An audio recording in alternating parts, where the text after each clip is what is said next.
I really admire how Dr. Pamela and her husband, Dr. Floyd Atkins, use their platforms to educate others about the blue zones and the lifestyle choices we can use to live an optimal life of health and wellness. I also want to thank Ariel Onstop for sharing the lessons learned from her 106-year-old Nana Francis. Want to watch that episode again? We'll see you tonight on Fox Soul. And thanks for being the reason why someone smiles today.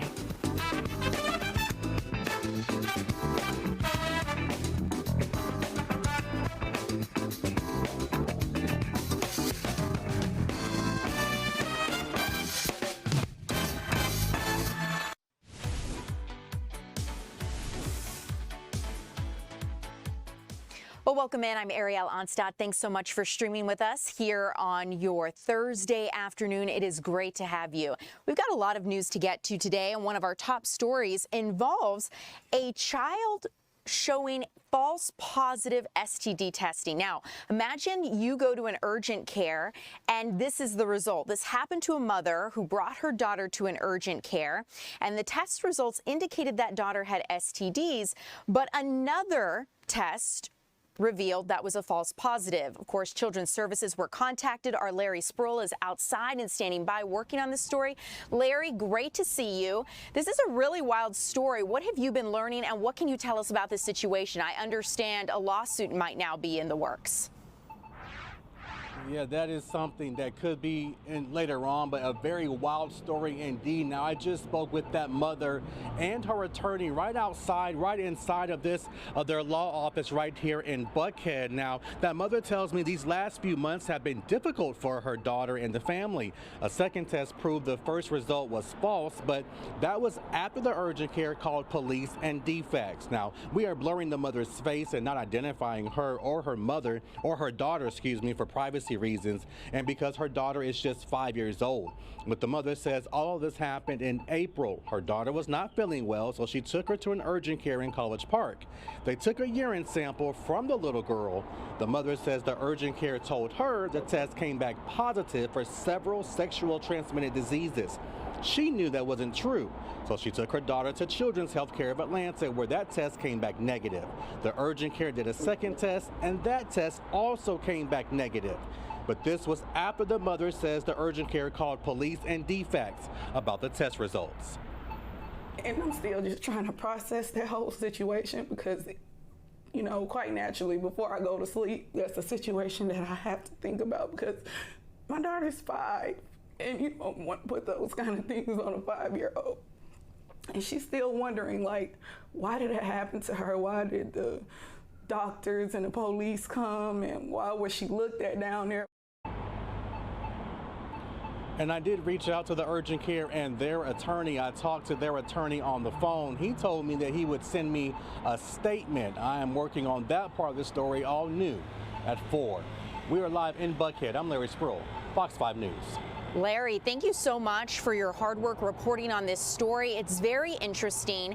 I'm curious, have we looked at what might cause, or do you know, have they said what might cause a false positive STD test reading? Is that something we know about? Yeah, and that's something that they're still trying to figure that answer as well. They're trying to figure out how did this happen. I did reach out to the urgent care on Tuesday to kind of get those answers from them as well. And they told me that once they get their results from a third-party lab in Texas. So I did reach out to that third-party lab. I have not heard back just yet. So a lot of questions are still unanswered at this time. Yeah, I can only imagine. And, you know, just a search through Google, right, I'm taking a look at what might cause this. And, you know, there's testing errors as a possibility. Recent infections can also play a role in a test, autoimmune disorders. So a whole host of things could be the reason behind this. And, of course, we'll wait to learn more from what you hear back from the lab and such. But, Larry, curious, any other big questions standing out in your mind as you cover this story, things you're working to still figure out or questions you have? Yeah, the big question is, how did this happen? How did one test come back negative and several tests, well, one test came back positive and several other tests came back negative? How did this happen? That's why I'm trying to figure out, where did things go wrong? Was it with the urgent care? Was it with the other lab in Texas? We're still trying to figure all of that out. I'm waiting to hear back from the urgent care and the attorney as well. And then, Larry, final question for you. I know Children's Services DFACS was, communicated with and called because of the results of this test. Did they take any action regarding the mother and her child? Do we know if anything more transpired there, or were they just contacted? Well, yeah, they were contacted. The mother did tell me that they arrived at her house. Now, both police and DFACS did a full investigation and cleared the mother in this case. We did have a chance to take a look at that police report. They did say the mother had nothing to do. There was no wrongdoing on the mother and their family. Well, that's good news. Larry, thank you so much for your hard work on this story. Very interesting, and of course, we'll stay tuned to you for the latest, so thank you. Okay, guys, I want to bring you back in studio because police need your help identifying some shooting suspects. So we're going to take a look at video here, and police want to identify the suspects accused of opening fire, and they actually hurt a 15-year-old in this. So you're taking a look at the pictures there on your screen, and this happened Saturday around 8 p.m. near the intersection of Moreland and DeKalb Avenue. Investigators say two men got into an argument on a MARTA bus. And that's when, after getting off the bus, they fired a weapon, fired several rounds. The 15-year-old was in a passing vehicle that was struck and hurt by shattered glass. There's a $5,000 Crime Stoppers reward for information. So if you see this, it jogs your memory, and you know something, give Crime Stoppers a call. All right, so bringing you back here to the streaming desk, we have Eric Perry standing with us. And Eric, you've been working on a really heartbreaking story, which was that missing 6-month-old baby. Now we're learning, initially we knew the father was a suspect and was charged, and now we're learning the mother may also be charged as well. Yeah, the mother has officially been charged in connection to this case, which is a flip from earlier. Yesterday around noon and 4 o'clock, they had said the mother was involved in the investigation, but they didn't believe she took part in what happened to that little boy there. But then around 5, 6 o'clock, they said she was involved. They were investigating her, and then now we know, this is her picture right there, Nicolette Pratt, who is the mother of the 6-month-old baby. She faces several charges. I'm going to read them for you. One of them is obstructing an officer, making false statements, and also being there as a commission of a crime. So that is the new information. She hasn't gone before a judge. That is set to happen tomorrow. This is video of the father of the child, Antonio Pierce, who faces malice murder charges, concealing a death, tampering with evidence. We also have seen aggravated assault, aggravated battery in this case, and then you have traffic and drug charges as well. It started off on Sunday. We were here in the newsroom. We had heard about this case, about a missing baby. He told investigators in Clayton County that there was some sort of an armed robbery at his apartment there, and then the robbers, or would-be robbers, kidnapped the little boy. So that led to a big, massive search there in the area all day Sunday, Monday, Tuesday, and then this video right here, Tuesday evening, is when they located the body of that little boy. Really there on the property, was not even a heavy wooded area, so it did take some time. But today I was out there again, Ariel, and what we saw was emotion and shock from the community there. I was there as the man was able to pull up a cross. He constructed a cross there at the area. We saw people crying. This is a little bit of a makeshift memorial that you can see teddy bears and flowers and different things of the sort. Really tugs at your heart. I talked with a woman. She just came by. She was bawling in tears. And then we talked with the man. This is him right there, Greg Yates. He's painting this cross that he lives there at that apartment complex. So this is really close to home for him. But he said he had to do something. Take a listen to what he told me. It's an angel just left this world. And we have to have more heart and less hate so we can live in a better world today. Because otherwise, it's too many dying and less living. That's why I did it. You know, he was very emotional. I've seen many grown men cry at this scene. There was other people coming out. I think this is really just tugged at the heartstrings. We're talking about a 6-month-old baby. He is a twin. So we now know that twin, who is a girl, she is in child protective custody and care with the state. And really the question I think that everyone has, and this is Nakai Pratt there, who unfortunately did not survive. That's the body that was found on Tuesday evening. The question is why? You know, why did this happen? Why did it take investigators, if I'm being honest, so long to find the body, especially since it was so close? We know that they brought in cadaver dogs from different agencies to assist in this case there. It was not a heavily wooded area. Relatively shallow, so just a lot of questions and concerns. And we know the parents are expected to go before a judge tomorrow. Clayton County, just how that works, they have first appearances on Monday, Wednesdays, and Fridays. Got it. First appearance for the father, but really a second appearance before the judge. We were there yesterday, Wednesday.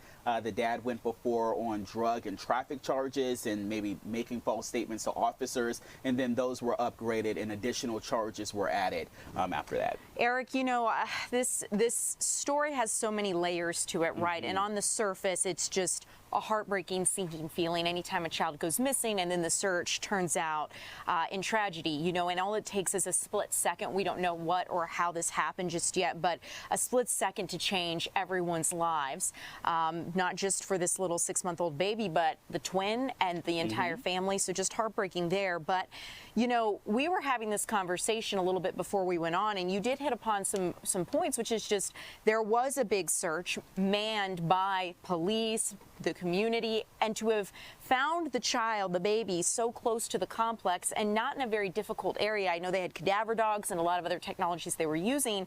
You know, one might ask, did they miss the forest for the trees? Did they not check close enough? Was the baby moved? Or those things that they could be looking at? I mean, have you heard anything in your? I have not. You know, a lot of the neighbors that live there at the apartment complex, they're in shock as well. Yeah. Police are in the next coming days, either tomorrow or Monday, they're expected to answer questions. And one of the big questions that I had, just what you had, you know, it was not a big area. And I don't know if we can show the video of the memorial site there where you can see the bears and things. So this is around the area of where that body was found there. So there's a house, this is a gate that's there, and then there's a little bit of a wooded area where that man is putting up the cross, but you can tell this is not a forest, right? No. You know, we've probably both covered searches to where it's taken a lot longer there, but it's not. There's not a lot of dense underbrush. Not a lot of dense. I mean, there's a lot of leaves, yes, but if you bring in the dogs, those dogs are trained. So I think that's going to be one of the questions is, did the baby's body, was it placed there? Those are just questions we don't know. Clayton County Police, hopefully investigators will be able to answer those whenever we get a chance to ask them to them. Yeah, Eric, thank you for your hard work on this story, and I always appreciate our conversations. Definitely going to be thinking about this family because it is a tragedy no matter how well you look at it. So, Eric, thank you. Okay, guys, we're going to switch gears here. I want to get you a check of some local news that we're following, and one of the stories actually involves a missing woman, and we're going to bring in video now of her partner who's been charged in her death. He's been arrested because we know that he confessed to his girlfriend's murder days after she was reported missing in Cobb County. According to police, Cecil McCrary, 56 years old, he's from Mableton, the guy you see here on your screen, was arrested Tuesday. They say he confessed to killing his girlfriend, Tanji Davis, before burying her body in Atlanta. Investigators say Davis was reported missing Saturday by her son. The son told officers he had tracked his mother's car to a Lidl grocery store on Floyd Road and could not find his mother. He said he hadn't spoken to her since Thursday, which was very unusual. When police were speaking with the son, McCrary arrived at the Lidl store and told officers he was dating Davis. He said she had last been in his house, and he showed police video footage of her leaving his home Thursday night. The department's major crimes unit started investigating and grew concerned for her safety by Tuesday. Detectives then took this man man, McCrary, into custody for questioning, and during the interview, he confessed to killing her. Officers went to the location he identified and found Davis's body. Police say McCrary was on pretrial release at the time for a separate case involving kidnapping and aggravated assault. Investigators also say officers had responded multiple times for domestic violence calls involving McCrary and Davis before this murder. So heartbreaking situation we'll keep you updated on. And second up, another local story we're following. The DeKalb County School District is finding itself looking for a new permanent superintendent. This comes after Dr. Devin Hortman stepped down yesterday. Dr. Horton's resignation, as you might remember, came after the announcement that he was indicted last week. Federal prosecutors in Illinois accused him of stealing money from the district that he manned, allegedly funneling money into work contracts to his friends and misusing district purchasing cards. The Dr. Hortman's resignation takes effect on November 15th. Until then, he had been placed on paid leave. The DeKalb District's going to audit its contracts and purchase card usage to make sure the same issues weren't happening here. But one former school board member who voted against Dr. Horton's hiring says the board should have seen red flags about him. The board chair released a statement saying his resignation is in the best interest of the school district. They say they're committed to public transparency, accountability, and trust. I want to move on now to get some national headlines for you, because there are definitely some big stories happening here on Capitol Hill with the government shutdown. And of course, the Supreme Court is hearing a landmark Voting Rights Act. So I want to bring you a map. You can see here, this is at the heart of the case. The Supreme Court's conservative majority appears ready to significantly weaken a Voting Rights Act provision. So this would ban states from diluting the power of minority voters. The outcome could have major implications for the 2026 midterms and beyond. Hearing arguments on Wednesday, so that was yesterday. This is a pivotal case. And the real question here, if you're just tuning in or you want to know, it's what role should race play when a state divides voters into congressional districts? Louisiana has been zigzagging districts where the subject of their zigzagging districts and how they're dividing it up. And this is part of an intense debate at the Supreme Court. The state, Louisiana, redrew its congressional map in 2020 with just one of its 6 districts having a majority of black voters. And some are arguing that at least 1/3 of the districts should be a black majority to represent the 1/3 black population of Louisiana. Civil rights groups sued and won, paving the way for the second majority black district in Louisiana, and opponents now are arguing this is the result of illegal gerrymandering based on race. So we're going to keep you updated on this story. Another big thing happening on Capitol Hill is lawmakers are gridlocked on how to fund the federal government. You're taking a live look at the Senate floor right now, where we know that they have been unsuccessfully trying to pass a vote. You might imagine discontent is really growing among federal workers, especially those deemed essential who right now are showing up without getting paid. This includes TSA and, of course, our air traffic controllers. It's unclear how long this is going to continue before that dam breaks. A federal judge has temporarily halted a White House plan to lay off around 4,100 federal workers during this shutdown. As more essential federal workers are showing up without pay, Republicans and Democrats are trading blame on who's at fault for the shutdown. We've seen an increase in sick calls from air traffic controllers. We've also been seeing staffing shortages in air traffic control towers around the country. A union representative who represents the controllers, air traffic controllers, says that they expect this to get worse. So I do want to let you listen in to just a little bit to some of a news conference that House Speaker Mike Johnson gave just this morning on the shutdown. I'm going to let you listen to that for just a few minutes, and then I'm going to give you guys the Democratic side.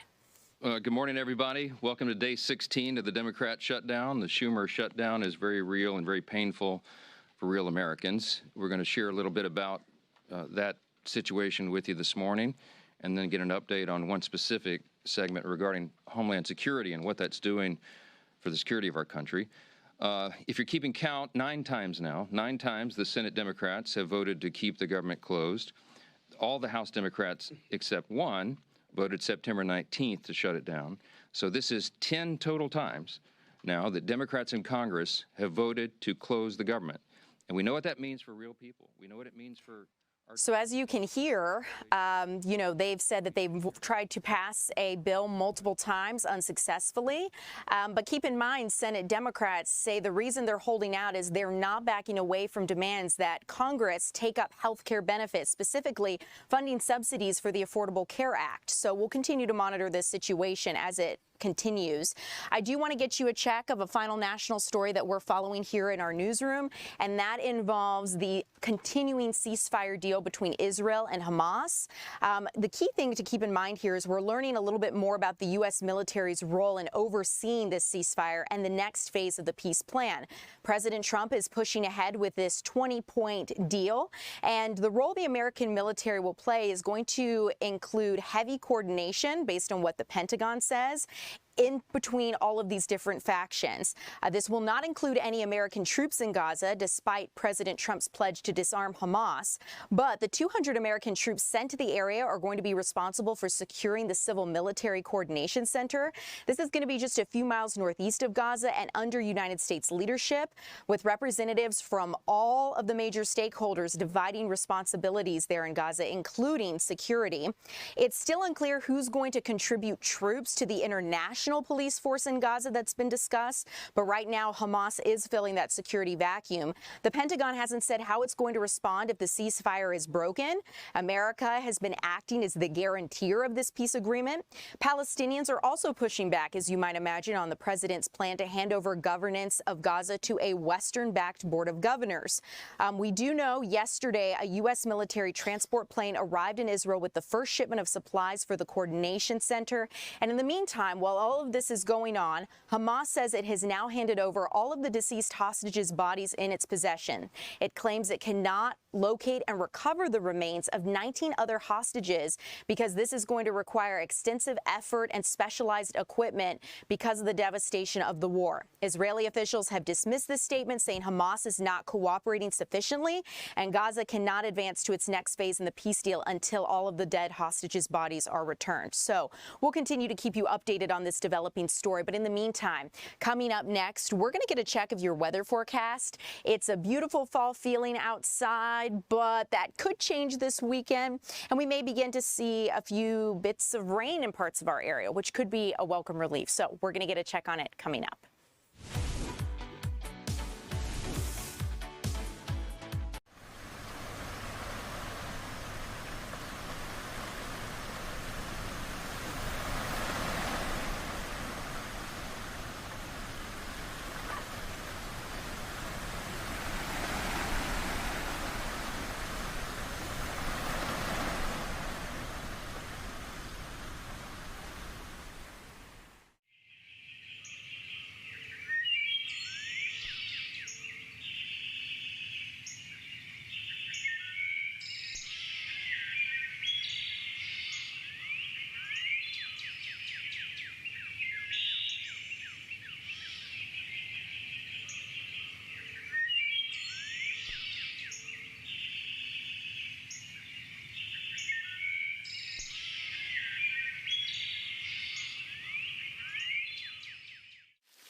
Welcome back in. I'm Ariel Onstadt here with meteorologist Lauren Robinson, ready to talk weather.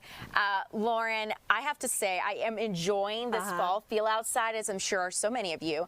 Right. But I could stand it a little cooler. Right. So whatever you can do. Yeah, I know. Well, it is fall, you know, on all accounts, whether you're counting meteorological fall, astronomical, all of those things. I know that we have different ways of measuring, but yeah, we're deep into fall. It may not feel like it, though, with these temperatures staying in the middle 80s. Yesterday, we broke a record high as we made it into the middle 80s. We're typically supposed to be in the middle 70s this time of year. So that fall feeling not here quite yet. We do have those temperatures a bit warm, though. Let's go ahead and take a look at our temperatures, though. Here we are. We're in the middle to upper 70s across most of North Georgia here. This is where we're going to see 79 degrees right now in Atlanta. So again, this is higher than what our typical highs are for this time of year. And we're still going to get a little warmer even as we go through the rest of the afternoon. Yes, I've been playing with, do I go to the pool? Do I lay by the pool in the middle of October when it still feels like, if you're me, it's like the opposite. And I've seen some people relating to this. It's like, do I go to the Apple Festival anyway, even though it's in the 80s? Right. Because, yeah, it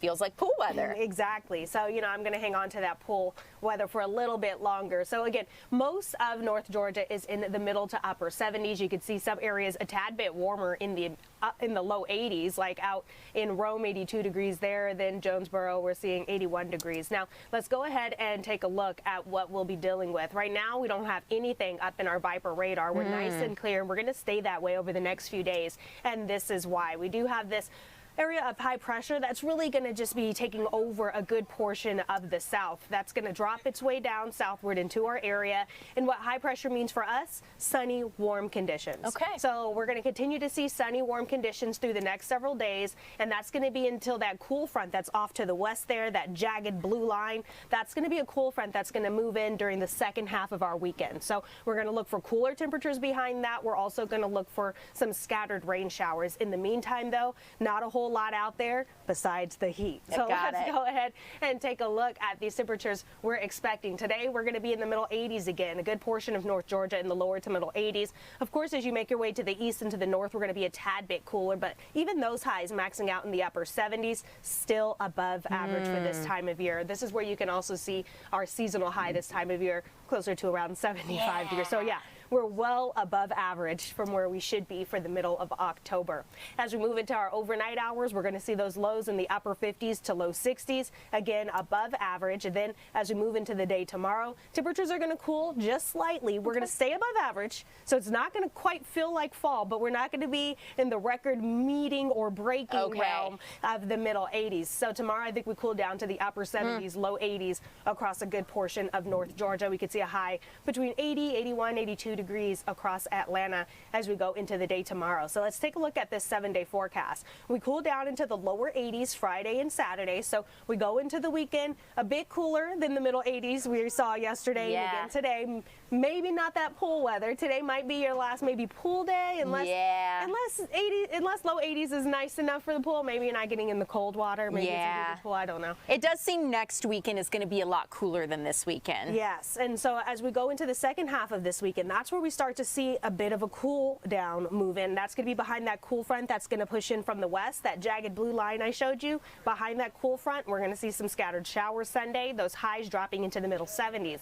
That's where we should be this time of year. So those middle 70s stick around for Monday, even though we're going to start to see clearing skies. But with those clearing skies, those temperatures will start to rebound again. Low 80s by the middle of next week. And then another front comes in Wednesday. And then that's where we're going to see more shower chances, more clouds, cooler temperatures again. So really you can tell where those fronts come in. That's where you get that jagged drop out of nowhere. You're like, whoa, 80s to middle 70s?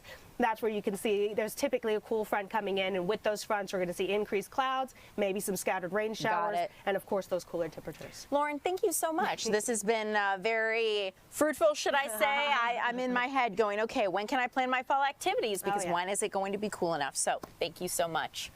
Okay, guys, I do want to get you a check. Lauren, the Cobb County Sheriff's Office actually has a new canine, and our Eli Jordan went to go check it out. So we're going to send it over Eli to introduce us to Liberty. I am in Marietta at the Cobb County Safety Village. That's right next to the Al Bishop Park. And this is where you can find Liberty. She is the new 11-month-old addition to the Cobb County Sheriff's Office. Shax had to retire, and Liberty's the replacement, and she's the newest addition to the force. And with me is Major Tim Brown. And you're the head of the K-9 unit, correct? Yes, sir. Tell me, how important is a K-9 unit to a department? K-9 unit is very important. K-9s can do a lot of things and expand on things that deputies cannot do. So we use them quite frequently and to keep the citizens of Cobb County safe. And so what kind of job will Liberty be doing for you guys? Liberty is a bloodhound tracking, sole purpose tracking dog. She'll be tracking lost children, missing elderly people as well, and also tracking suspects even hours and sometimes days later. So she's got the sense for even those long, stale scents that, are lingering, like, I guess we see in the movies. Person's been escaped for several hours or something, but she's the one that would be on it, right? Yes, sir. And tell me, what other kind of dogs do you guys have? We have narcotics dogs, we have bomb dogs, we have electronic storage detection device dogs. And so you guys picked out Liberty when she was just a puppy, correct? Yes. And she went through training after you picked her out, right? Correct. And tell me about how much she cost and to get a dog like Liberty. Liberty was around $12,000, and the training was included, which is 6 months extensive training, and then the handler and the dog will be united, and they will go through another 2-week extensive amount of training together. This is Deputy Bells. He's the handler, right? Yes, sir. And he has also retired Shax. So yes. Deputy Bells, what's it like to be a dog handler? It's kind of a special deal, isn't it? Yes, sir. It's one of those career choices that you make. You got to be able to love the dogs. You don't do it for the spotlight or nothing like that. You just do it because you love what you do and all that. She's going to be a very good addition to the K-9 department. Awesome. Is this are bloodhounds the only dogs you have? No, sir. You got a couple others? I do. I have a golden retriever and a Pekingese at home, and I have retired Shax at home, which is another bloodhound. Bloodhounds are cool. They say humans have 400 olfactory receptors in their nose. Bloodhounds have 300 million, so that's basically pretty close to 100 million more human noses in that one nose right there. That's 100 million human noses right there. That's really cool. Well, I guess I'd address her as Deputy Liberty, correct? Yes, sir. Yes. Well, this is the newest addition, Deputy Liberty. She's ready to do her job and go out there and make Cobb County proud. Back to you guys. Well, thanks, Eli. And guys, coming up, we're going to get a check of something that I know affects a lot of us as we try to eat healthier and get our protein intake in. Consumer Reports just did one of their landmark testings of protein powders and found a lot of them actually contain lead. So we're going to talk about which ones those are, and we're going to bring in Dr. Winower from Emory to discuss this and how you can keep yourself safe while maintaining your health goals. So that's coming up next.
Well, welcome back. I'm Ariel Onstadt. Thanks so much for streaming along with us. A lot of us eat a lot of protein. We want to make sure we're hitting our health goals to build muscle. And the Consumer Reports just did a big study where they tested a lot of different protein powders, and they created a scale of which ones contain alarming amounts of lead and which ones are a bit safer to consume. And we're going to discuss all of this and analyze it with Dr. Neil Winnower and from Emory School of Medicine. Dr. Winnower, thanks so much for joining us today. It's my pleasure. So, Dr. Winnower, understandably, a lot of people are concerned about this Consumer Reports testing of protein powders. Can you break down for us? They found a couple, I think it was 2 protein powders that you should avoid at all costs. And after that, it's kind of a scale, if you will, of how much lead is in each one after that. Can you discuss a little bit of those findings?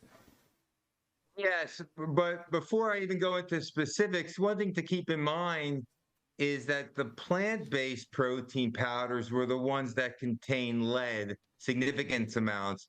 The dairy ones with whey protein really was 9 times less. The plant-based ones were 9 times more, and that's because iron is an element that's found in the core of the earth, and it's in the soil. So when you grow plants, you get some lead in those plants, but the concentrating process of the plant-based proteins, the dehydrating and the processing, really causes those lead levels to rise. And we can get into specifics which ones, but the Consumer Reports article clearly has those marked and labeled, and 2 in particular. One was, I think, Yule product, and also was Naked Nutrition, if I remember correctly.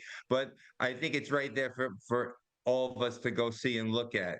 Yeah, you know, Dr. Winnower, you're exactly right. It was Huel, I'm looking at it. It was Huel, the Black Edition protein powder, and the Naked Nutrition, which was the vegan mass gainer. It's a green label. And both of those 2 products were the ones that just tested incredibly high for lead. And I'd like to back up just a little bit here, if we could. And could you explain a little bit, what is lead and why is it so harmful for us? So if we're trying to avoid this, like, why does this cause a scare?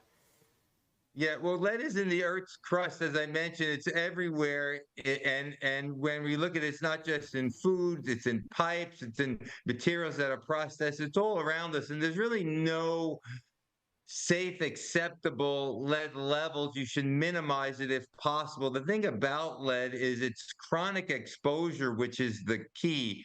And because lead's also prominent in some chocolates and teas, and if you have that from time to time, it's not a big deal. But the issue with protein powder is people use that as a lifestyle. Every day they're taking protein powder, and if you can't metabolize lead, and Consumer Reports found that 2/3 of these protein powders had what they would call exceeding what they would say would be the typical safe amount for the day, and that's more than 0.5 micrograms of lead in the powders. And we don't metabolize it, it builds up.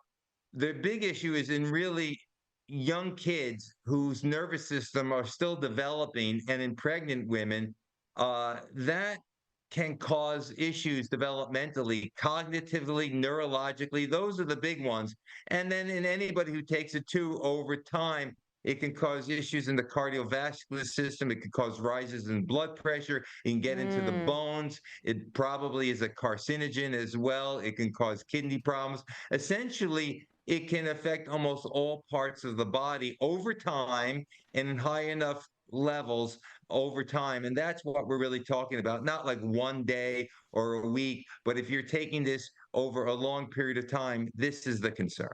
So, Dr. Winnower, as we move forward from this, you know, looking at that Consumer Reports article and looking at their results, definitely helpful to kind of understand, hey, is this a protein powder I consume regularly? How much should I limit it? You know, that sort of thing. You know, another question I'm thinking of here is, if people are looking at ways to keep themselves healthy, would it be advisable to try to get protein from more whole food sources like, you know, nuts, fish, legumes, you know, meats, that sort of thing. And I guess if you are vegan, you would rely more on legumes and other plant sources. But would whole food sources be a better way to avoid this than maybe protein powders?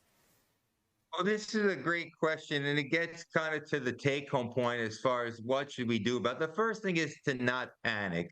Okay, this is just something to be aware of. And what's interesting about it, too, before we get into specifics on food, is that the FDA does not regulate supplements the way they regulate drugs. For a prescription drug to come out, it has to be proven to be safe. The same does not exist for supplements. They're considered food products. So therefore, it's on the FDA afterwards if something is harmful to put labels on it. And I think the FDA really needs to sink their teeth into this and really provide helpful guidance to consumers. And from what you said, in general, we should be getting our protein mostly from food sources. So just like you mentioned, legumes, lentils, egg whites, poultry, fish.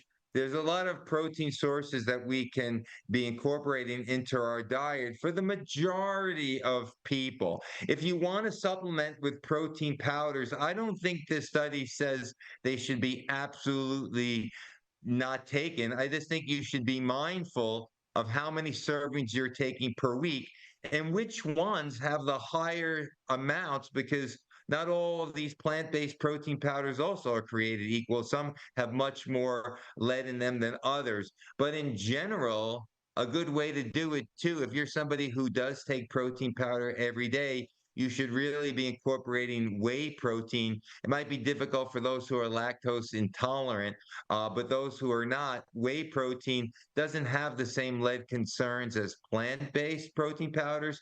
But if you're taking a plant-based protein powder, just mix it up.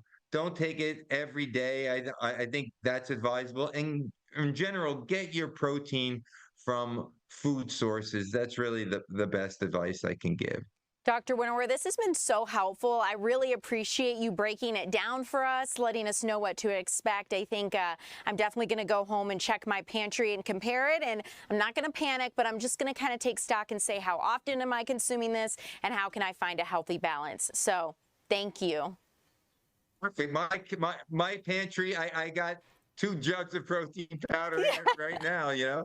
Me too. And, so I'm not throwing it out. I'm not throwing it out, but like you just said, just be mindful of it and go forward with this information in a useful way. Dr. Winower, thank you so much. We appreciate your time this afternoon. Okay, guys, so we're going to move on here because there is a story I want to get you updated on. You know, we're talking about food, right? And one of the things that we're looking ahead to is the Thanksgiving season. A lot of us in the holidays consume a lot of cranberries, but you may be surprised to know cranberry farmers are actually facing a rough time in the northeastern part of our state. Massachusetts is the 2nd largest cranberry producer here in the country, and they're facing rising prices and warmer weather. So our Chelsea Torres is out live in Carver, Massachusetts, and she's been following up on this story. So I want to bring Chelsea in. Chelsea, it is great to see you. I saw the farmers behind you just a bit ago working on some of those cranberries. Very incredible, unique process. I had not seen that before. What are the challenges they're facing? Yeah, you know, I think what's very interesting is that Massachusetts is 2nd in the country for cranberry production. Wisconsin kind of exceeds them by a long shot, and that just kind of means that they're producing twice as much as Massachusetts does. But what I'm learning is a lot of the farmers here, and right now you can see them working behind me, it's peak season here in southeast Massachusetts. The thing that they're facing is the constant flow of prices, but then also the cost of actually producing this berry is very costly. You have labor costs, and then a lot of these farmers also here in southeast Massachusetts, they have several areas that they're trying to cover, which can also be pretty costly.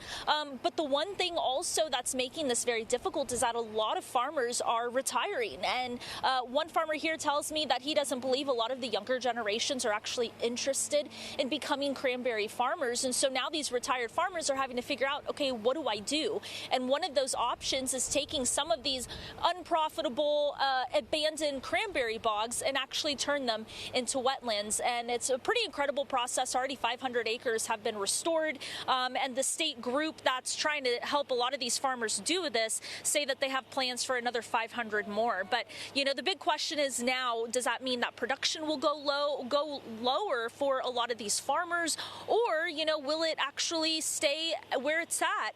And one thing that I've learned also is that production should not go down. If anything, it should increase, because restoration to a lot of these bogs to get them back and healthy again should still stay at least for the next 10 years. So that's kind of the hope and kind of the whole story in a nutshell. Yeah, that's so helpful to learn about, because, you know, I know so many of us, we buy cranberries around the holidays, and this is the big time of year where we're buying a lot of this produce. But at the same time, if farmers are facing these rising costs, I would assume that, especially if there's a shortage as well, we might face some higher costs for cranberries, because it's kind of that trickle-down effect. So interesting to see how the process is going to play out. Can you tell me a little bit more about the process of restoring the wetlands and kind of what that time frame looks like? It's absolutely incredible, you know, for those who are not familiar with the cranberry growing process, that they do grow in so much water.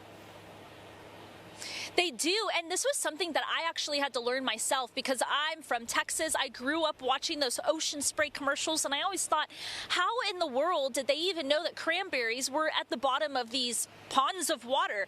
Well, it turns out they actually flood this entire area, so it almost just looks like a big bush. That's what a cranberry bog is, and all the cranberries are there on the vines, and then the farmers come in and they flood the actual bogs, and so then they have a machine come through that actually picks the berries up, and so then all of the cranberries end up floating, and that's what you see in those commercials. Now, to actually make that into a wetland, well, they have to do a lot of excavation, because something that a lot of these farmers do in cranberry farming is put down a lot of sand to kind of coat the vines, and that's what helps them restore and helps the berries also rise up also.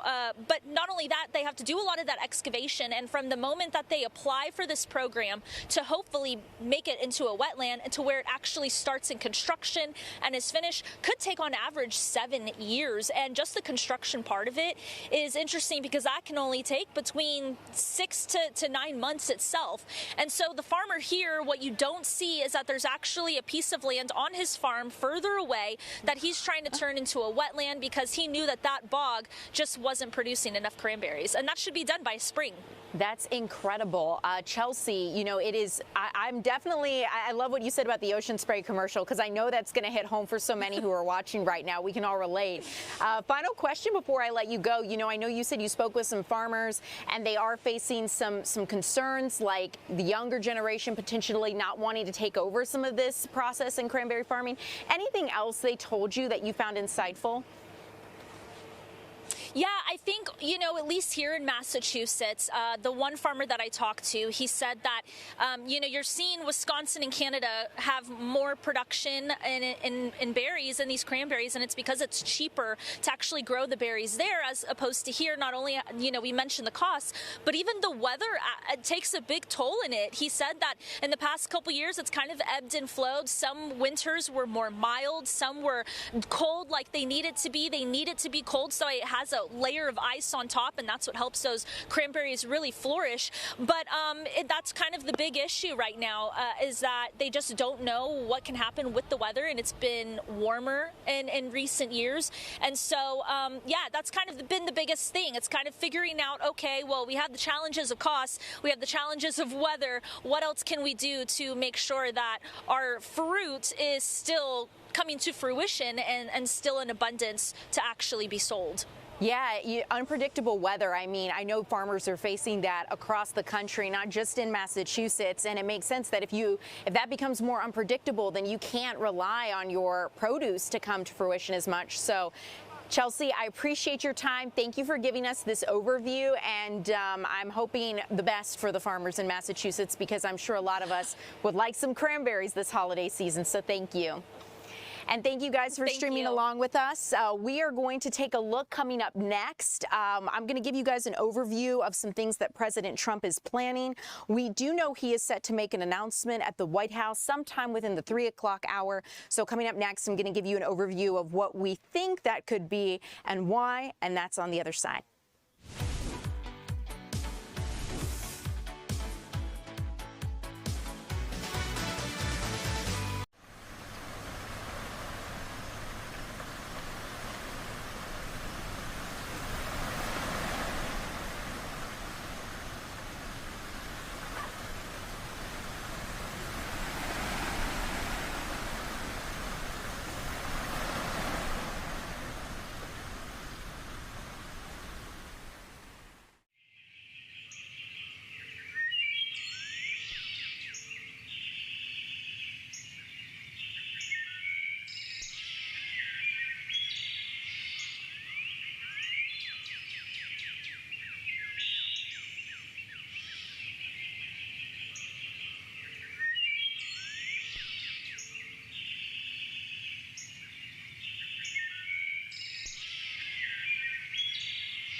Well, welcome back in. It's so good to see you guys streaming along with us here in our 2 o'clock hour. I'm going to get you guys an update on some of the things we're tracking in the White House. So one of the biggest stories, this actually confirmed just last night from President Trump, confirming CIA operations underway in Venezuela. So when we take a look at this, Venezuela's government is actually accusing the Trump administration of violating international law with this. President Trump confirmed he's authorized the CIA to carry out covert operations inside the country. And the president's defended his decision to strike alleged drug boats off the coast of Venezuela.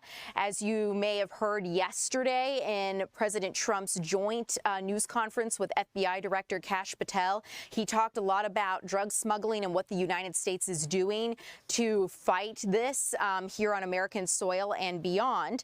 And he confirmed he's authorized the CIA to carry out strikes on those drug smuggling boats, as he called them, and these conflicts could spill over into Venezuelan soil. And here's the thing. The remarks in the Oval Office came one day after the Pentagon hit an alleged drug boat near Venezuela, killing at least 6 men on board. It's the 5th such attack in recent weeks that have killed more than 25 suspected drug smugglers in international waters. Hence why, part of the reason why Venezuela is accusing the United States of violating international law.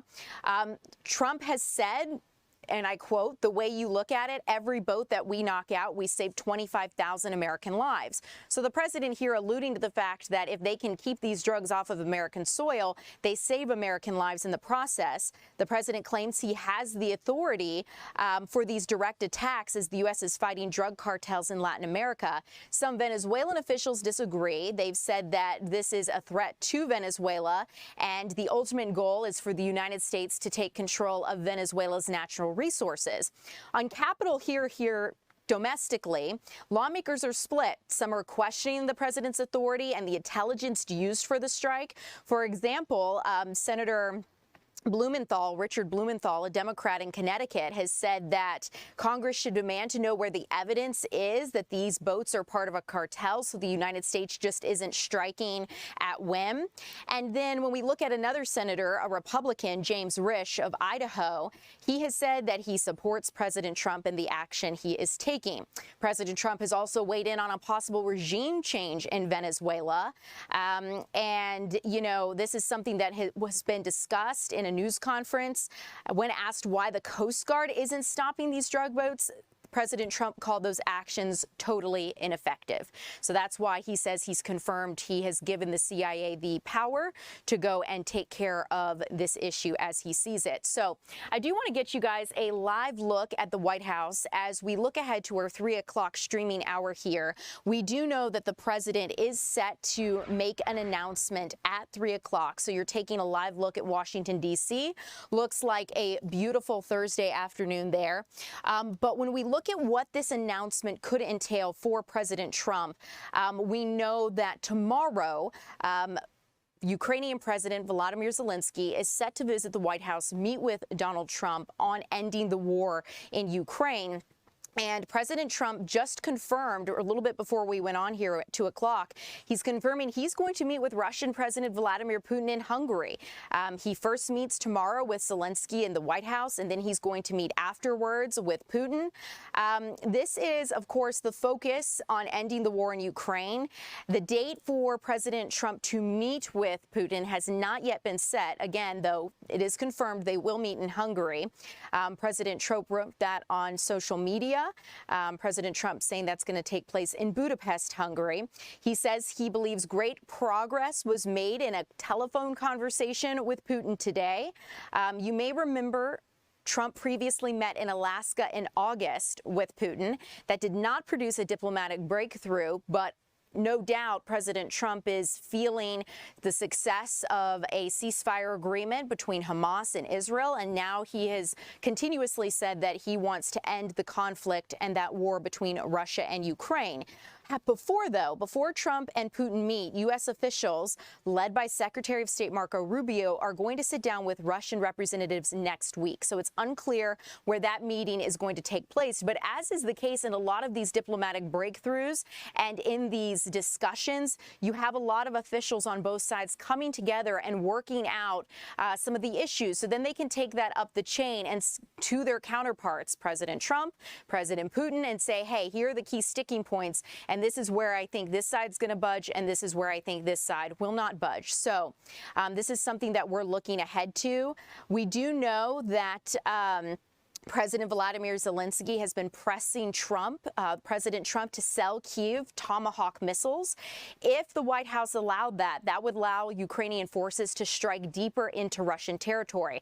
So we'll continue to keep you updated on this ongoing situation. Zelensky has argued these strikes would help compel Putin to take Trump's calls for direct negotiations between Russia and Ukraine. And Volodymyr Zelensky has said he thinks that this pressure of these missiles would cause Putin to think more seriously about peace in the region. So we're going to continue to keep you guys updated on when that announcement begins in our 3 o'clock hour. In the meantime, the news here is going to continue at 3 o'clock. It's been a pleasure streaming with you guys. I'm Ariel Onstadt, and the news will continue in just a bit.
Good afternoon. Thanks so much for joining us here in the 3 p.m. streaming hour of Fox Local. I'm Tom Haynes, live in the Fox 5 Atlanta newsroom, joined by Eric Perry, who's been following that horrific story of the 6-month-old child discovered dead yesterday after a harrowing 4-day search. Eric, you've been covering the story for days and days, and now we're learning of new charges against the child's mother. Up until this point, police had assumed that she had really no involvement. The father obviously under arrest in jail, charged with the murder of this child. But how is the mother now involved in all this? You know, that really came as a shock because up until about 5 o'clock yesterday, Clayton County Police thought that Nicolette Pratt had nothing to do with this case there. Then we saw that she was going to be investigated. And then late last night, we found that she is now facing charges of obstructing an officer, false statements, and also a commission of a crime. You're taking some video there of the child's father. This is Antonio Pierce. We were there in court yesterday, or we were watching in Clayton County. They do their first appearances via Zoom there. His charges, malice, murder, concealing a death, and tampering with evidence, those were added after that first appearance. So that was yesterday evening or yesterday afternoon when we learned of those charges there. Originally, just walking you through the story if you're unfamiliar, he reported to officers Sunday morning there was some sort of an armed robbery there at the apartment complex, and he claims those suspects came in and kidnapped his 6-month-old baby, Nikai Pratt, who's also a twin there, has a twin sister. She was uninjured and not reported taken, but then investigators said something didn't work out with his story. They started poking holes through it, and then he was arrested. Now, Tom, he was arrested on unrelated charges, drug charges, and traffic charges, and then lying to officers, and then ultimately they added those more serious charges in there as well. But then, of course, overnight, we've learned that the mother, Nicolette Pratt, facing charges in connection to this. And to be honest with you, it has been a day full of tears. I've seen a lot of grown men cry there on the scene. We have video of it too to show you the memorial site and also just kind of the area where that 6-month-old body was found. So we're talking earlier, not a heavily wooded area. This is right off maybe a couple 100 yards or so from the actual unit. So it wasn't a far search where they found that body. This man, Greg Yates, putting together a cross as he wanted to come out. He lives at that apartment complex, deeply touched and moved by it. Let's take a listen. We talked a little bit about just why he wanted to come out and why he thought it was so important to put up that memorial site. It's an angel just left this world. And we have to have more heart and less hate so we can live in a better world today. Because otherwise, there's too many dying and less living. That's why I did it. Yeah, so he got very emotional after that there, but he said that just, you know, he wanted to do something. A woman came up in a car. She was in tears, crying, saying that she felt that the father deceived the community. You know, Sunday I was here in the newsroom when we first learned about this case there. People had a little bit of hope, hoping to find this baby alive. But unfortunately, after a search Sunday, Monday, Tuesday evening, our crews were there on the scene when unfortunately they noticed some of the crime tape coming back up. And then that's when that discovery was made there. So tomorrow, we're still following this case. Tomorrow, here's what we're trying to get for you. 11 a.m., first appearances for the mother.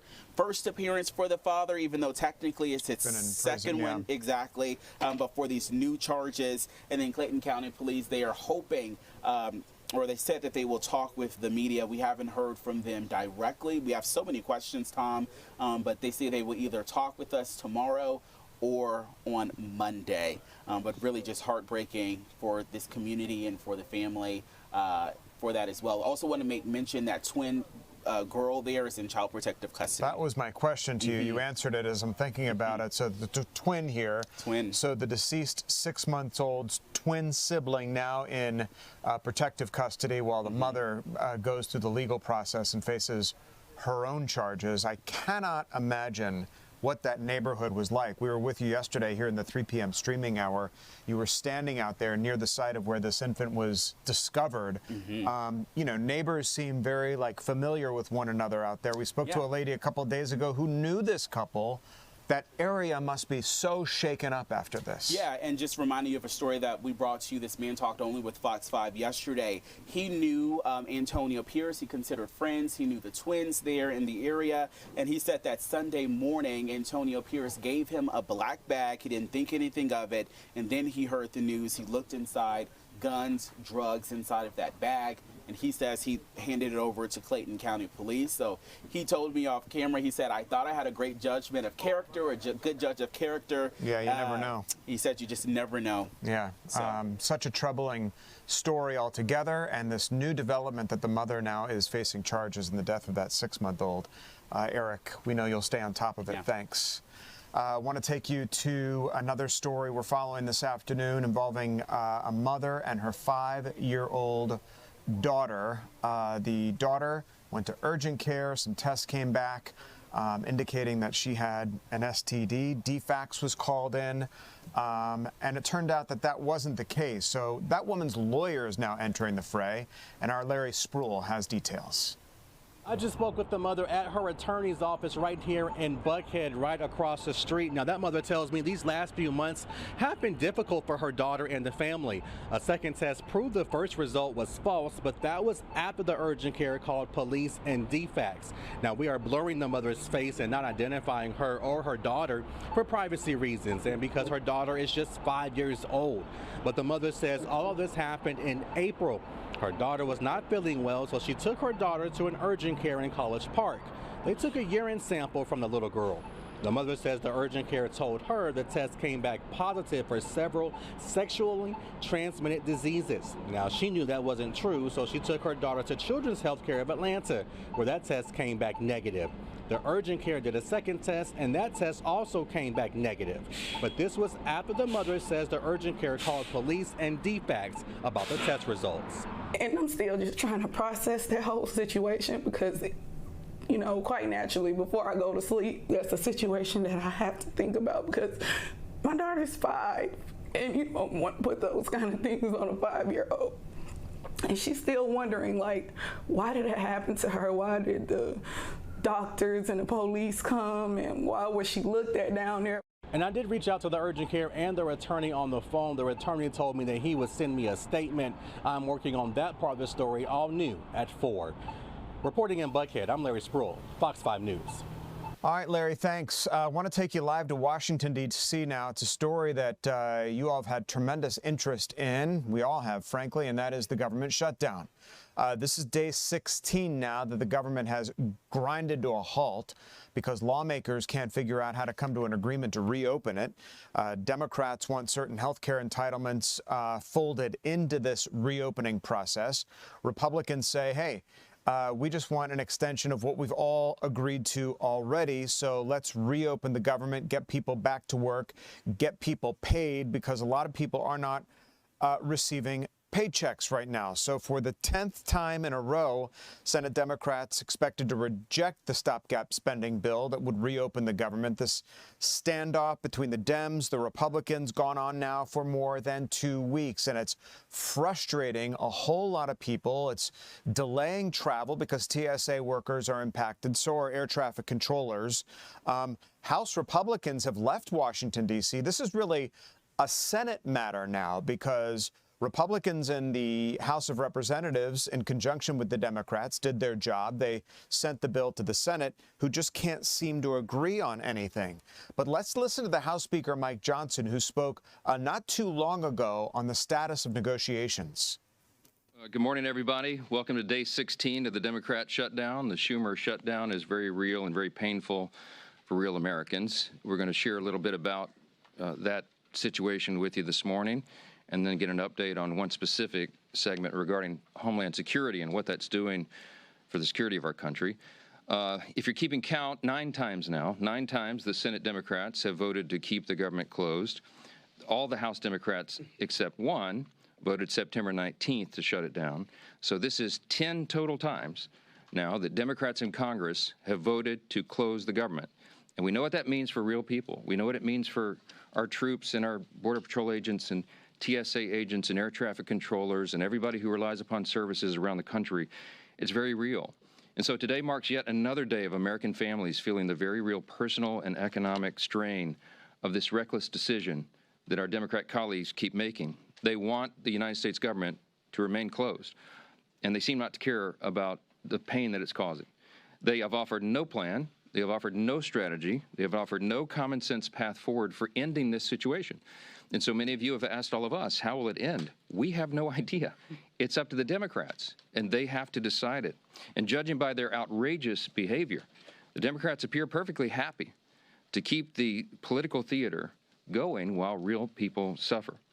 And that's why House Republicans made the responsible decision for our members to spend this week in their districts working for the people. They're helping their constituents. They're helping the American people navigate the mess that the Democrats have created. Staying back to work with our constituents was a decision that we made very thoughtfully. All right, that's House Speaker Mike Johnson talking about the government shutdown. Of course, the Republican Speaker of the House blaming Democrats for the standstill. Senate Democrats are not budging on this. They're going to keep it closed until they can get some guarantees, they say, on extending subsidies for health care plans as it relates to Obamacare subsidies and the Affordable Care Act that were set to expire next year. You know, how this ends and if it ends, well, we just don't know. And, you know, it's getting to the point where Senate Democrats and Republicans keep meeting and nothing is agreed upon. The representatives in the United States Senate who represent Democrats say that they want a meeting with President Trump to try to broker a deal. That's happened already and nothing came out of it.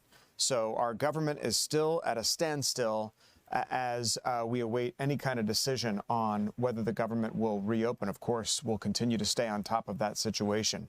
Meantime, live pictures there of the White House. We are expecting an announcement of some sort from President Trump at any moment now. He is set to speak from the Oval Office.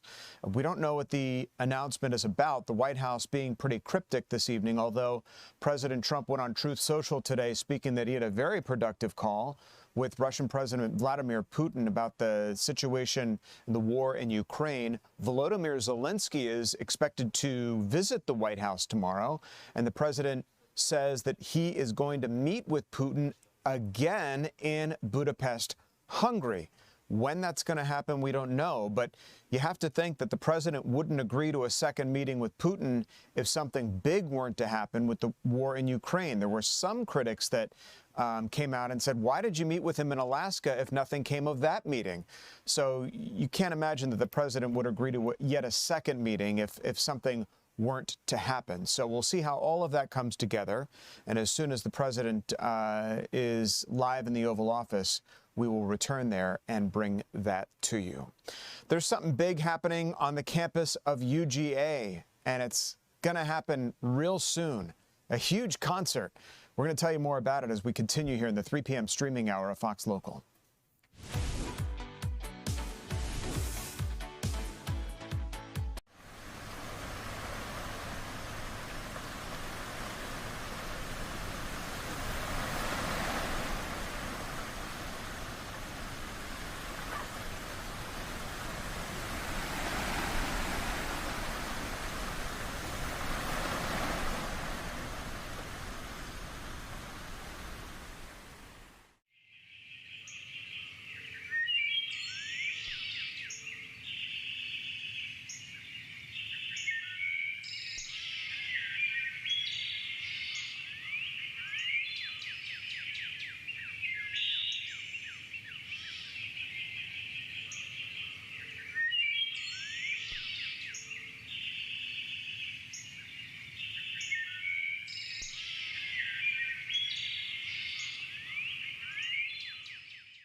Welcome back, everybody. We're in the 3 p.m. streaming hour here of Fox Local.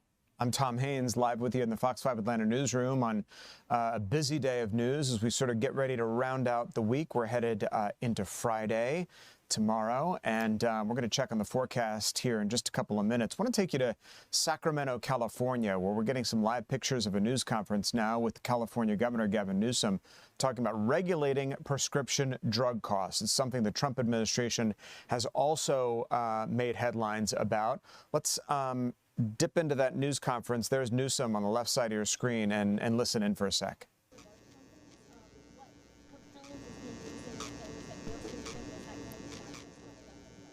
Great. Well, we're very happy to know about that. So we're in the process of taking proposals, and so that'll absolutely be a critical component of what we're looking at. So our goal is to get inhalers in every single school. Right now, folks, we have kids coming to school with asthma who have an asthma attack and don't have access. So we'll definitely take that into consideration and look at the components of the inhalers.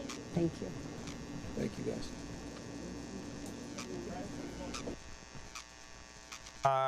Live pictures from California. Wanted to bring that to you for just a second to hear what's happening out there. Seems the governor of California is touting some legislation that he just signed into law to try to lower prescription drug prices for California state residents, following a kind of a similar initiative by the Trump administration to lower the cost of drugs with the TrumpRx.gov program in conjunction with a couple of very large pharmaceuticals making that announcement at the White House a couple of weeks ago. So a lot happening on the prescription drug front. Want to check in on a couple of other headlines making news across our area. Disturbing story out of Atlanta. A mother says that her 5-year-old daughter wasn't feeling well. She took her to that urgent care. That's a story we told you about, and now their lawyers are involved, and so we've been following developments with that story. Also disturbing developments in the case of a missing Atlanta woman. A Mableton man has now confessed to killing his girlfriend, Tange Davis. She's been missing since last Saturday when her son reported her missing, and police wondered what was going on. They met with the son, and then they met with the victim's boyfriend, who admitted to murdering her. There is his picture. Turns out that this man confessed to killing the girlfriend and burying her body somewhere in Atlanta. Investigators also said that they had responded to multiple domestic violence calls involving this gentleman and Davis before her murder. So Cecil McCrae, 56 of Mableton, now under arrest, charged with murder. The DeKalb County School Board meeting today in the wake of the disastrous situation involving the superintendent, Devon Horton. Last week, the board placed Horton on paid leave after a federal grand jury in Illinois indicted him in an alleged kickback scheme at his old district. According to the 17-count indictment from 2020 to 23, Horton stole money from Evanston Skokie District 65 by allegedly funneling no-work contracts to his friends. The indictment also accused Horton of misusing district purchasing cards. So former school board member Dr. Joyce Morley of DeKalb County says that she was the only one to vote against hiring Horton back in 23, a couple of years ago, saying that there were plenty of red flags with this guy. We heard yesterday that a search firm was impaneled to find the DeKalb County superintendent, and he wasn't even on the list of the 5 finalists. So how did he emerge, and how did he get hired? These are questions we're going to keep asking the DeKalb County School Board, because those hiring processes and search firms aren't cheap to use. And so who pays the price? The students of the DeKalb County School Board. So that's a story we'll continue to follow as well. The man accused of stealing unreleased music from Beyonce while she was here on her tour was due in court today and has been indicted. Kelvin Lanier Evans under arrest in Hateville after allegedly breaking into somebody's car back in July during the big Beyonce concert here at the Benz and stealing the music. The stolen items included set lists, unreleased music, and footage plans for Beyonce's show. So the car break-in victim has been identified as Christopher Grant and DeAndre Blue. And so he has been indicted on charges of stealing this music and this concert plan and all that was involved. The mystery surrounding that is, how did he know that that material was in that car? How did he find the car? And how did all of that come together? Maybe during court proceedings, we'll learn more about exactly what happened. Coming up next, Cobb County Sheriff's Office, they have a new canine companion, a law enforcement canine that has just joined the force, and you're going to meet this precious pup as we continue here.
Welcome back to the 3 p.m. streaming hour here on Fox Local. I'm Tom Haines. So happy you're with us this afternoon. The Supreme Court is in session, and they're debating and deliberating a provision related to the Voting Rights Act, which bans states from diluting the power of minority voters.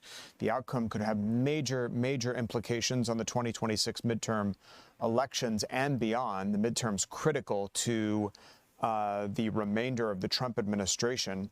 They're hearing arguments in this pivotal case that could determine the future of race-based congressional redistricting. The outcome could have a major implication for how states redistrict and what role race should play when a state divides up voters into congressional districts. Specifically, we're talking about Louisiana and their zigzagging of districts, the subject of this intense debate at the Supreme Court. The state redrew its congressional map back in 2020 with just one of its 6 districts having a majority of black voters. So this is before the Supreme Court right now. Civil rights groups sued and won, paving the way for the creation of a second majority black district, Louisiana's 6. Opponents argue that it's the result of an illegal gerrymandering scheme based on race. So the justices of the United States Supreme Court are hearing and deliberating that case and will render their decision. These cases aren't decided on for many, many months, but those arguments are happening right now. Also, we want to focus our attention on the Middle East and news out of that region as Israel continues to wait for Hamas to release the bodies of some of the deceased victims, hostages, if you will, which they have yet to do, according to officials, and the turbulence in Gaza in the wake of that peace agreement.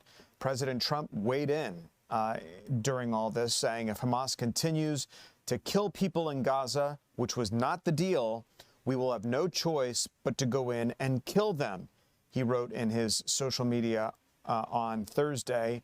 The president appears to signal an about-face on letting this peace process play out, upset that Hamas is not, at least in the early phases of this, living up to their deal to release all of the deceased hostages. There are some bodies remaining in Hamas custody, and Israel wants them back. The families want them back for some closure, but that has not happened so far. There are about little more than a dozen remaining bodies to be returned home.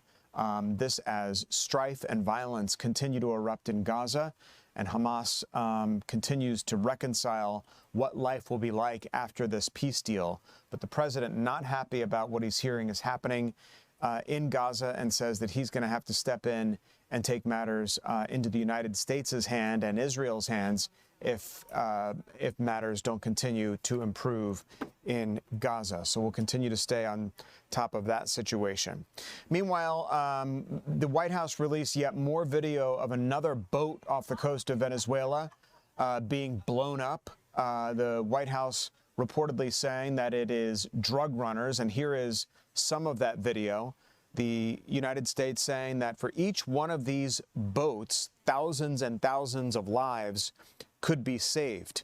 And so the United States is unilaterally taking out these, what they are characterizing as drug running boats. Venezuela answering, saying that it's a violation of international law to do things like that.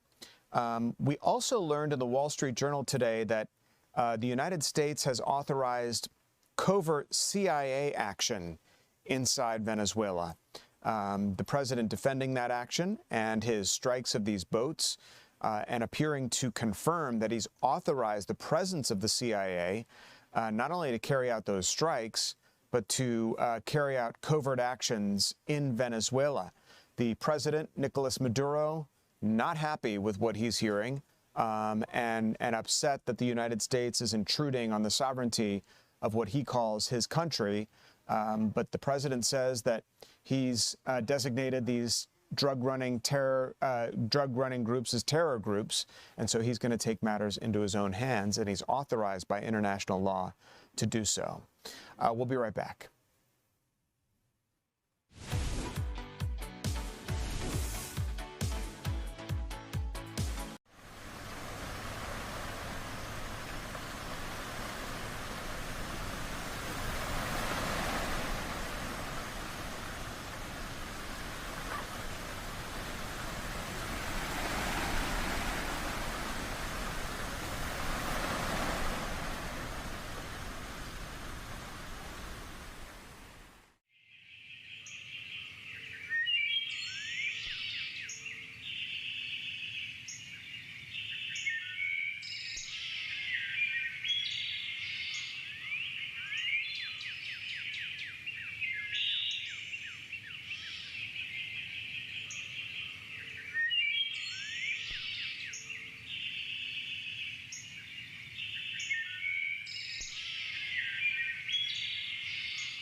All right, back here live in the Fox 5 Atlanta newsroom.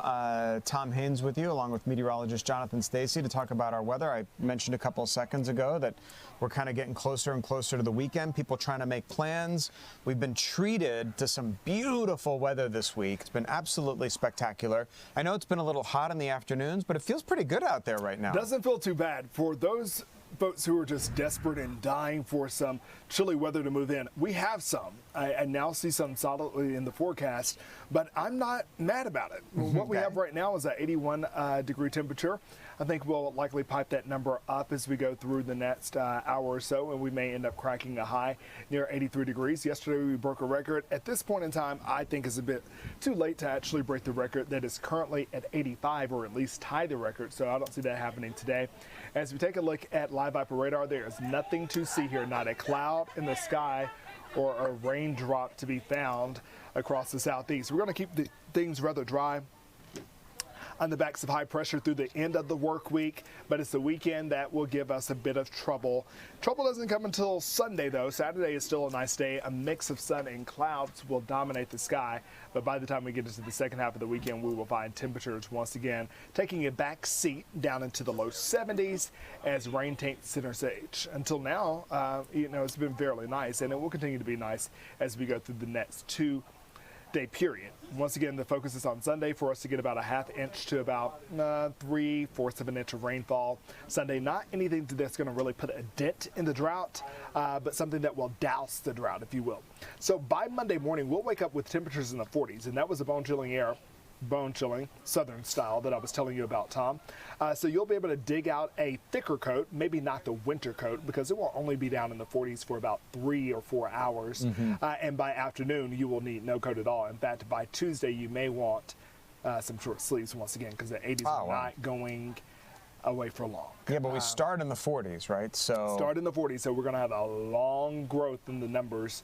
We're looking at capitalizing on the temperature by some 40 degrees in some cases. All right. Because, we think about getting up in the morning. I was telling you that until we set the clocks back, it's dark and it's cold, and, we were debating who turns on the heat and when. I've started a little bit. Started already? Little bit. Just to take the edge off. Yeah. But, and I'm normally right there with you, but Georgia Power has changed their rates. But it's gas. I have gas heat. Oh, yeah. You have electric heat? Must be nice. Yes, it's electric. That's why Georgia Power is part of mine. And they're all up in my accounts. But like I say, the fall is better known for not being chilly or for not being hot, but for the oscillation of the both. Yeah. Between each. And total cloud cover Sunday, and then mixed in with some rain? Yeah, mixed in with some rain. And now, I don't want to cause too much fright here, but we're getting some indications that there will be likely maybe some severe weather out to our north and to the west. This is outside of Georgia state lines. Okay. That's Saturday, and that eventually will make its way into our neighborhoods across North Georgia, but don't think it's going to come in the same style and with the same intensity. There could still be some rumbles of thunder. I wouldn't plan on doing anything outside per se. We don't have, the Falcons are not in town this weekend, so we're not looking at tailgate or anything being disrupted, but you have Spellhouse, Morehouse and Spelman colleges will be having their homecoming. A lot of people in town for that. And then there are a number of other reasons to be outside. If your plans are hinging on Saturday or Sunday, you need to just go ahead and make the decision to have them on Saturday if they're outside. All right. Good info, Jonathan. Thanks. We'll check back in with you tomorrow. We got a shot of the White House. We're talking about the fact that the president's supposed to come out with some kind of announcement. We don't know what. We know he spoke to Russian President Vladimir Putin earlier today. He said he had a very productive call and that the two leaders have agreed to meet once again in Budapest, Hungary. We know that the Ukrainian leader, Volodymyr Zelensky, is set to visit the White House tomorrow.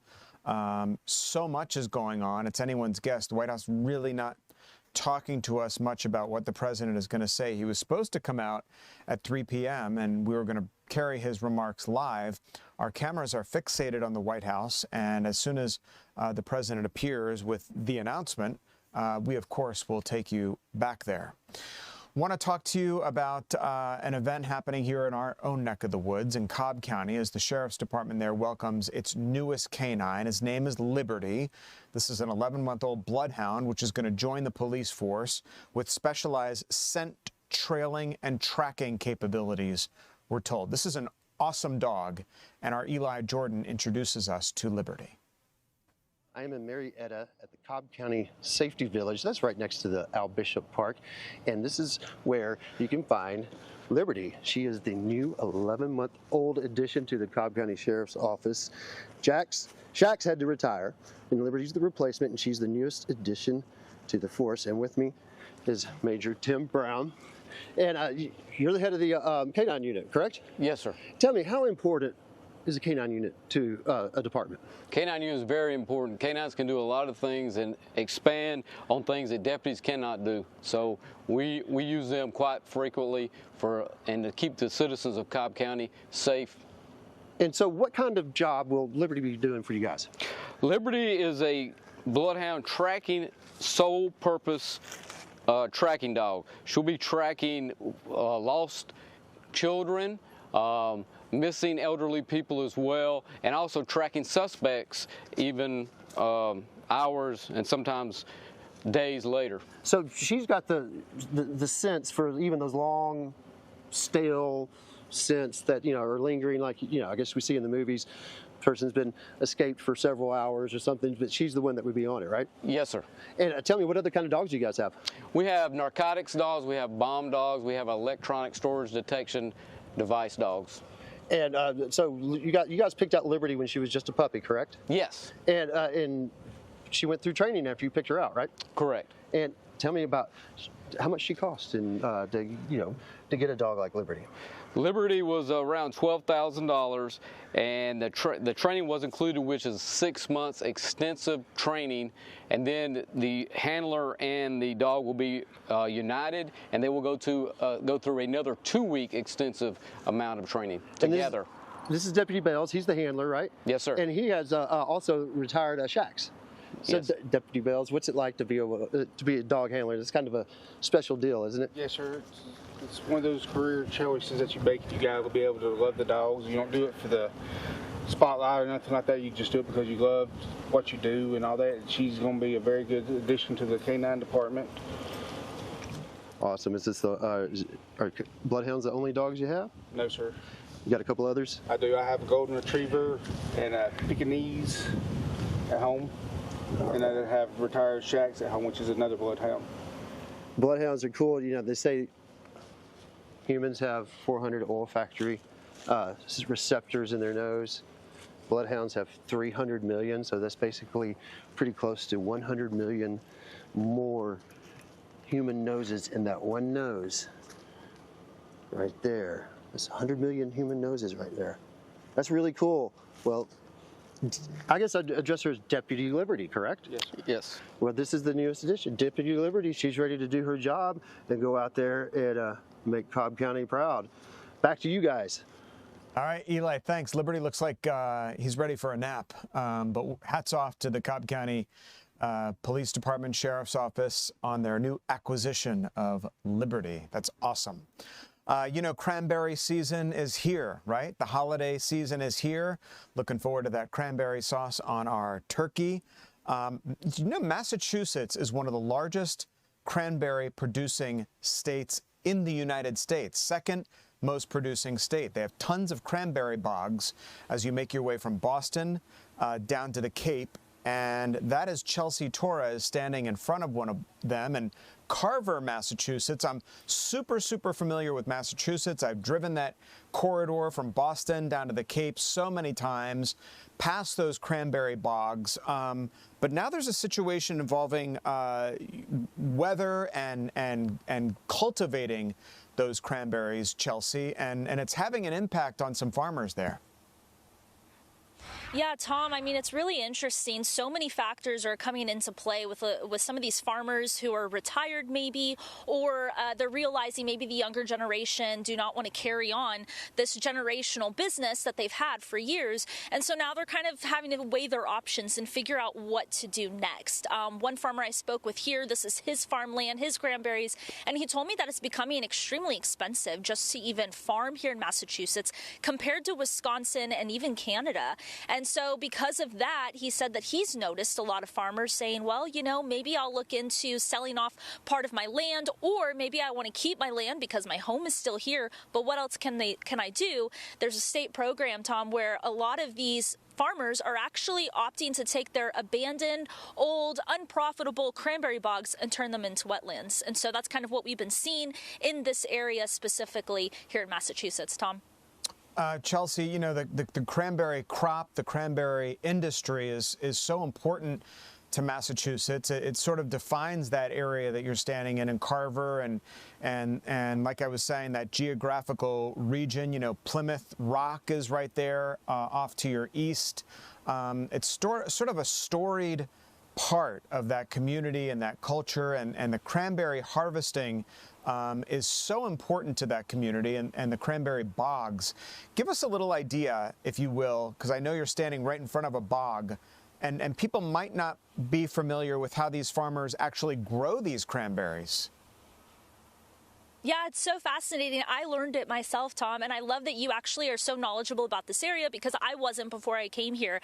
Yes, so Massachusetts is the second largest producing for cranberry in the U.S., but they are the oldest. So even though Wisconsin is holding that #1 spot, Massachusetts does hold the oldest spot, and cranberry farming is actually the #1 agricultural source here in Massachusetts, which they also call the Bay State. And what I've found is that while you're driving around, you'll probably see the crimson red ponds almost, and what a lot of these farmers do is what the bog actually is. It's almost like a really thick bush. You can't stand on it, but that's where a lot of these cranberries kind of grow inside of there. And so what these farmers have to do, they have these certain plots of where all these bogs are, and the only way you can get those cranberries to come up is to lay down a bunch of sand. It kind of cultivates in the vines.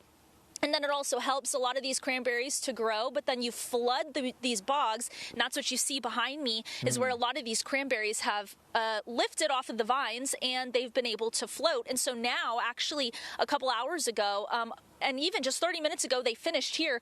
But these guys, they're in peak season, and they just came and tried to get as many cranberries out of this bog behind me. So it's very fascinating what's happened here and what they can do.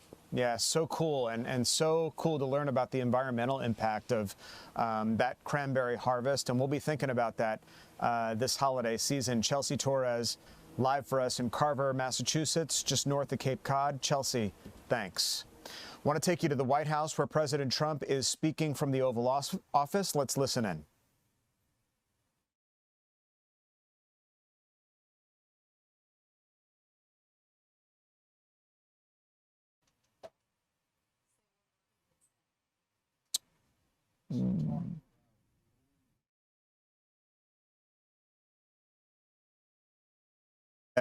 Get sound out of the White House and the Oval Office. The president there, you see Dr. Oz on his left talking about how to lower access to IVF, in vitro fertilization products for women. The Health and Human Services Secretary Samantha Bush Jr. standing there. Let's listen to the president. For years, American couples struggling with infertility have faced crushing costs in their quest to start a family, and IVF is among the most expensive treatments of all. A single round of IVF in the United States can cost up to $25,000, can actually go a lot higher than that, and many couples require multiple rounds for a successful pregnancy. A major reason for these high prices is the excessive cost of the drugs involved. The #1 fertility drug used in IVF is currently 700% more expensive in the United States than the rest of the world. And you know, we're ending all of that. It's called favored nations, and we're ending it, and we're ending it pretty fast. Nobody thought we'd be able to do it, and we've done it. Drugs are going to come down. Drug prices are coming down.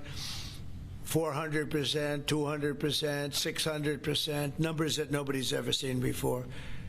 Great for Medicare, Medicaid, even Social Security. Great for everything, I think, Dr. Oz.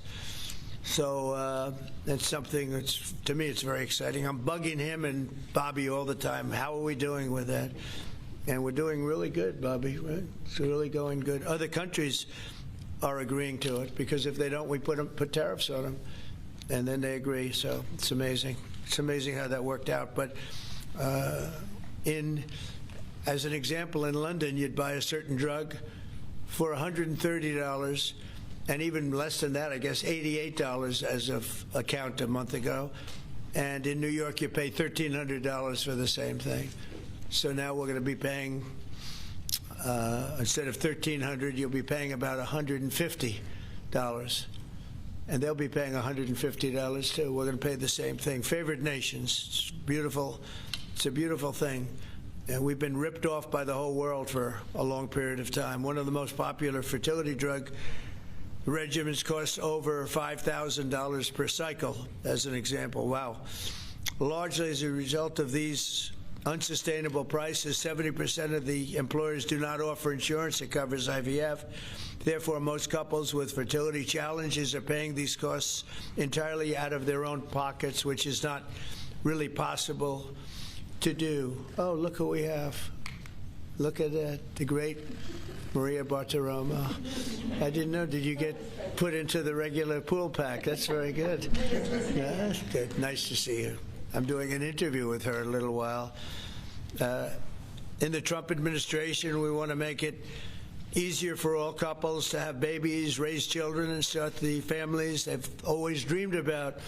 That's why today I'm pleased to announce that after extensive negotiations, EMD Serono, the largest fertility drug manufacturer in the world, has agreed to provide massive discounts to all fertility drugs they sell in the United States, including the most popular drug of all, the IVF drug Gonal-F. So it's Gonal-F. Is that a proper pronunciation? Very Close well enough, done. right? Very well done. Gonal-F. As part of this agreement, EMD Serono will list their fertility drugs online at trumprx.gov. All right, well, you've been listening to President Trump live in the Oval Office talking about making IVF treatment more affordable for families trying to conceive children. The president flanked by his HHS Secretary, Medicaid, Medicare Director, Dr. Mehmet Oz. And so we're going to continue here to listen to that news conference and bring you any news that emerges from that. The president will undoubtedly get asked again about his call with Vladimir Putin, although he did address that in the beginning of this news conference. But if we have time toward the end of the 3 p.m. streaming hour, we will take you back to the White House. But wanted to bring in a guest now, David Majewski, who is with the National Wildlife Federation, who's been tracking the migration of the monarch butterfly. Why is that important? Because we've seen the population of this beautiful insect dwindling over the years. And so folks like David are trying to address that. And one effort is taking place right here in Atlanta. First of all, welcome to you. Tell us about the initiative to revive this critical and beautiful insect, David.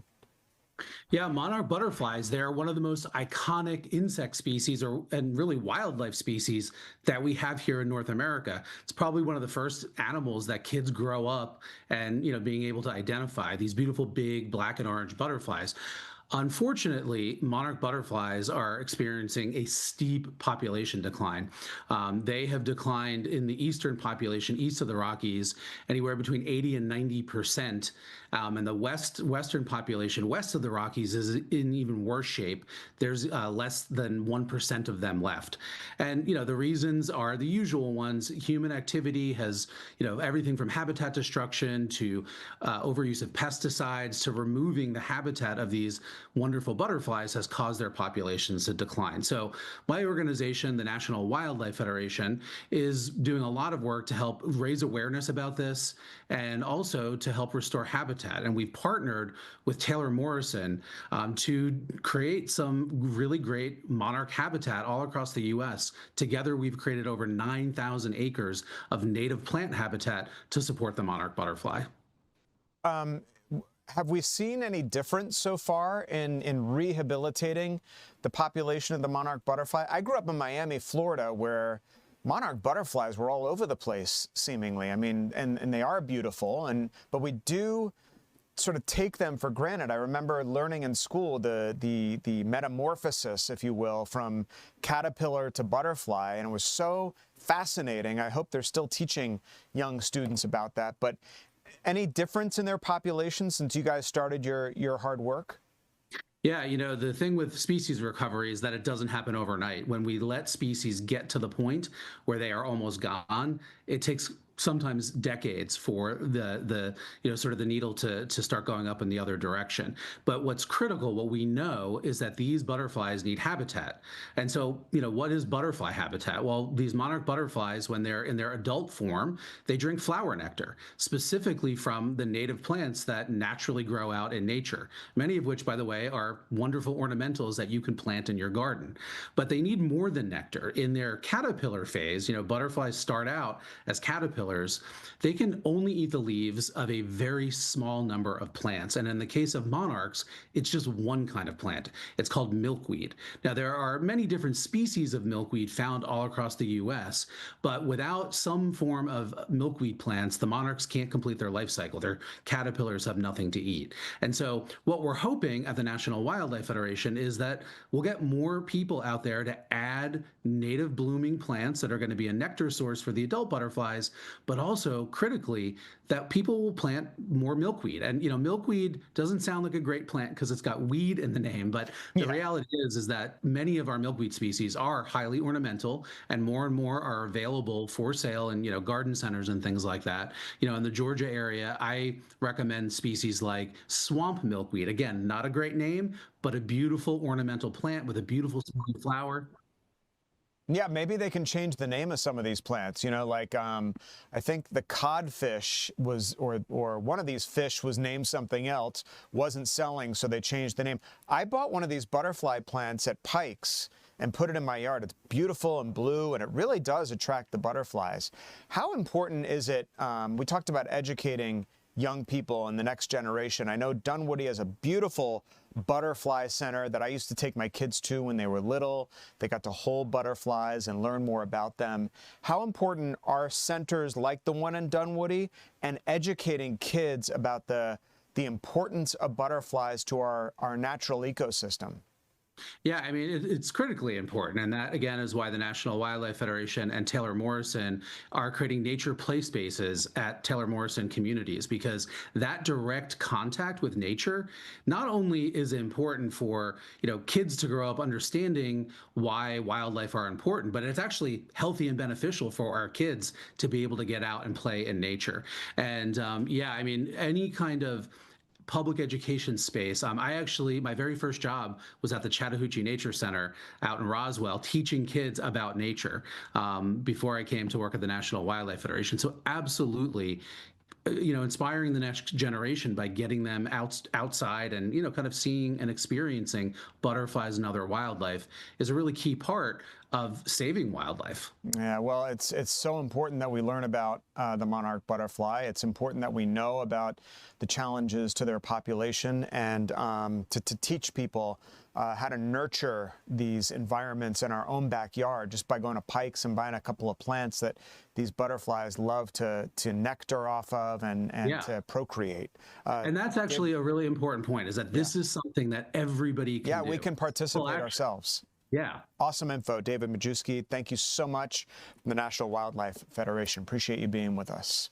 That's going to do it for us here in the 3 p.m. streaming hour. Thanks so much for joining us today. We'll see you right back here tomorrow. The news continues right here, right now.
Fox 5 News at 4 starts right now.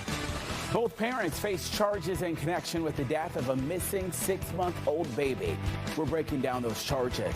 Plus, a Fox 5 exclusive, a 5-year-old child wrongly diagnosed with a sexually transmitted disease, which set off a firestorm for her mother. Fox 5 sits down with her, who shares what she went through.